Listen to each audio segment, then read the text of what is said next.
Gold has fallen by 25%. Now, what do you do? Do you buy or do you sell? This is how I would think about it.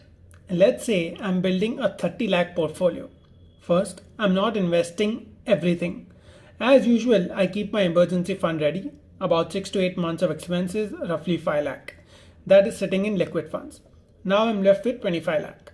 This 25 lakh gets invested based on my goals, short term goals, long term goals, but most of it goes into equity because that's where long term growth comes from. Now, the question is, where does diversification come in? Out of this 30 lakh, I would keep about 10 to 15% in gold. That's roughly 3 to 4.5 lakh. Not more than that, not less than that. And the reason is simple.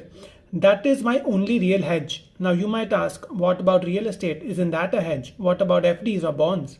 Here's the problem. All of them depend on the same system. If the stock market doesn't work or perform for a long period of time, your FDs won't give you any interest and your real estate will not give you any return. In the past, Japan has seen it, Germany has seen it.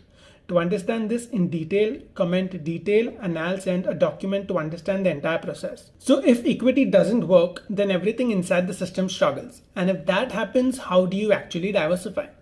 You move on outside the system. You can go to foreign assets like foreign currency or foreign equity, but that's still a concentrated bet on a particular economy. And that's why gold matters. Gold is not tied to one country, it's globally accepted. It holds value across economies. That's why it earns a place in my portfolio, not for returns but for protection. So, coming back to the question, if gold has fallen and my allocation has dropped below 10%, I'll slowly add. If it's already around 10 to 15%, I do nothing. Because gold for me is not for creating long term wealth. Equity generally does a better job at it.